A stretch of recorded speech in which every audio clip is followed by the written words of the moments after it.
At 8:05 every single morning, the routine never changed. The elevator doors opened, footsteps crossed the marble floor, and a cup of black coffee was placed gently on the right side of my desk. Derek always set it down the same way. Handle turned slightly inward, steam rising in thin waves between us like a silent signal. For months, he believed he was killing me. He believed that each morning brought me one sip closer to collapse, one swallow closer to the end of the company I had spent 30 years building. What Derek never understood was that from the very first day he brought me that cup, I switched it with his. Calmly, casually, without hesitation. And I watched him drink what he thought he had prepared for me. If you think this sounds like fiction, I assure you it is not. Before we dive deeper, let us know in the comments where you're watching from. We'd love to hear from you, and don't forget to hit that subscribe button so you never miss any of our upcoming videos. Because what happened inside that corner office was not just about poison. It was about ambition, resentment, ego, and the dangerous confidence of a man who believes he is smarter than everyone else in the room. I hired Derek in late spring. He came recommended by a recruiting firm that specialized in placing young, ambitious graduates inside established firms looking to modernize. He was sharp, attentive, almost overly respectful. In his early 30s, clean-cut, precise in speech, he carried himself like someone who had studied powerful men his entire life and practiced becoming one. He knew my schedule better than I did by the end of the first week. He anticipated calls, organized meetings, filtered emails with military discipline. To anyone watching, he was the ideal secretary. But experience teaches you that competence and loyalty are not the same thing. Over 3 decades in business, I had been betrayed by partners, blindsided by board members, and undercut by competitors who smiled across negotiation tables while sharpening knives beneath them. So when Derek insisted on handling my morning coffee personally, even though we had a full staff kitchen and assistants available, I noticed. It was subtle. He framed it as efficiency. "I'm already grabbing mine, Chris," he would say. "It's no trouble." Most men would have accepted the gesture without thought. I did not. The first week, I drank the coffee without question. The second week, I sensed something faintly metallic in the aftertaste. It could have been the machine. It could have been the water. It could have been my imagination. But the human body knows when something is off long before the mind catches up. On the 10th morning, as Derek placed the cup down and turned to organize paperwork on the credenza behind me, I switched our mugs. A small motion, a natural reach across the desk as though repositioning documents. When he returned to retrieve his own coffee from the side table, he picked up what he believed was his. He drank deeply. I watched his throat move. That was the moment the game began. Over the following days, I paid attention to everything. Derek began observing how much I drank. He would glance at the level in the cup during meetings. He asked casually whether I was sleeping well. He commented that I looked tired. Once, he suggested I schedule a physical, framing it as concern. That suggestion alone told me more than any lab report could have. A man who is trying to weaken you often wants confirmation that it is working. By the 3rd week, I sent a sample from the coffee to a private laboratory through a contact I had known for years. I did not involve law enforcement. I did not confront Derek. I waited.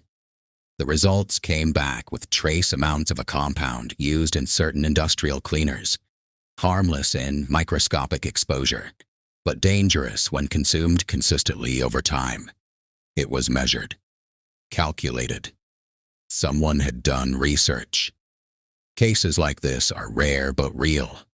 Across the United States, there have been documented incidents of employees contaminating co-workers' food and drinks out of revenge, jealousy, or financial motivation.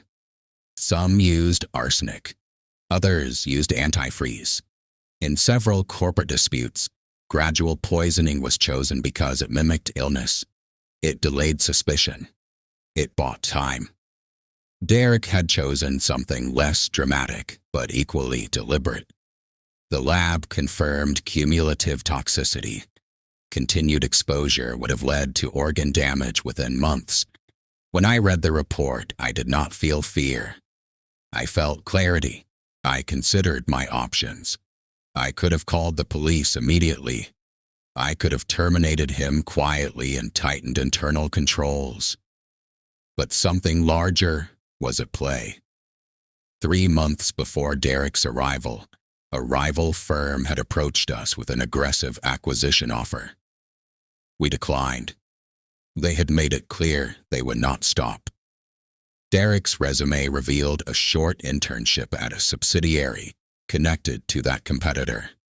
It was brief, almost insignificant, easy to overlook. But when combined with the poison, the pattern emerged. This was not random hostility. It was strategic pressure. If I became ill, if I stepped back temporarily, the board might panic. Stock prices could fall. A second acquisition offer might look attractive. Remove the founder, destabilize leadership, and buy the pieces cheaply. It has happened before in American corporate history, and it will happen again. So I allowed the routine to continue. Every morning at 8:05, Derek brought 2 cups into the office. Every morning, I switched them. He never noticed. Confidence is blinding. He believed he was in control. Over time, he grew bolder.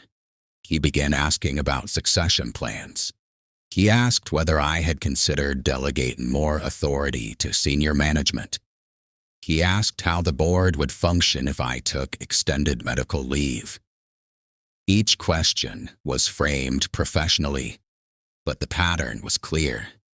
Meanwhile, I built my own case. IT quietly monitored his network activity. We discovered encrypted messages sent through a private account during work hours. Financial records showed small deposits into an offshore account. Security cameras captured him, accessing restricted filing cabinets after hours. I compiled everything. Then something shifted. Around the 4th month, Derek began arriving late. His complexion changed. He looked fatigued. During a meeting, his hand trembled slightly while handing me a folder. He attributed it to stress. I asked if he was feeling well.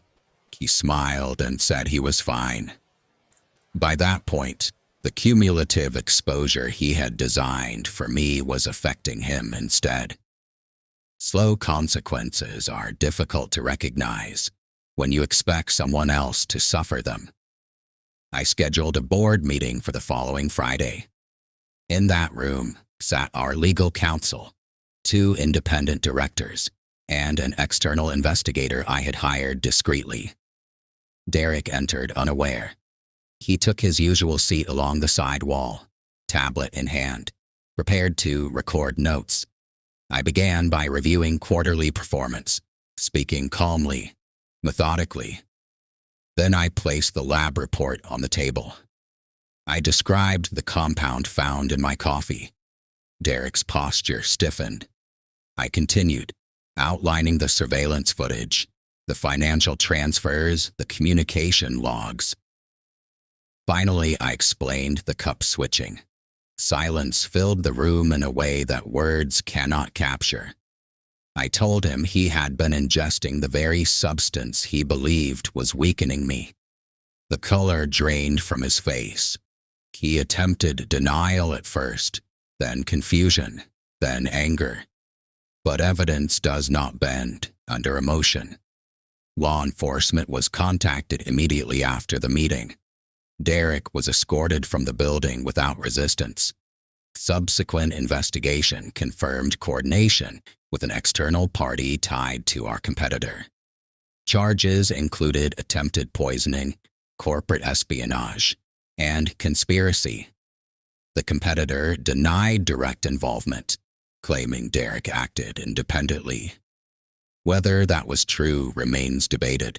What is undeniable is that ambition mixed with resentment can justify almost anything in the mind of the person who feels entitled.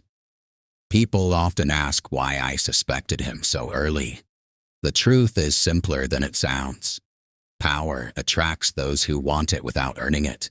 Over the years, I learned that sudden generosity, especially from someone studying your habits closely, deserves attention. There is a broader lesson here I for do anyone not live watching. in paranoia. Particularly I live those in who have awareness. spent decades The routine building of something switching those meaningful. cups became symbolic. Threats It reminded rarely me that announce leadership is themselves not just about dramatically. vision and growth. They enter It is about politely. vigilance. They offer assistance. Trust is valuable. They mirror your but language and verification habits. protects you. They wait. Derek And eventually sometimes accepted the only a way plea to agreement. expose intention Medical is to let it evaluations unfold under showed controlled early conditions. signs of toxicity. I did not act though recklessly. he recovered after I treatment. acted deliberately. The rival firm I withdrew ensured its evidence was acquisition undeniable efforts before quietly making a within move. months. That patience Publicly, prevented greater the case damage. was reported as an isolated workplace When I think crime. back to those mornings, Internally, what stands it out is reshaped not our fear. company culture. It is the quiet Security discipline of protocols observation. tightened. Hiring Derek practices believed changed. intelligence alone made I him no superior. longer accept coffee from He anyone. underestimated experience. That ritual ended the He day the underestimated the investigation value concluded. of having seen betrayal before. In business, as in life, the man who believes he cannot be outmaneuvered is often the easiest to outmaneuver. Each morning, as he lifted the cup he believed was safe, he demonstrated the oldest flaw in strategy: assuming your opponent is unaware. So I leave you with this question. If you suspected someone close to you was slowly working against your interests, would you confront them immediately, or would you gather proof first? Would you trust instinct or wait for confirmation? The answer reveals more about your tolerance for risk than you might realize, because sometimes survival depends less on strength and more on patience. And sometimes the difference between victim and victor is as small as switching two identical cups before anyone notices.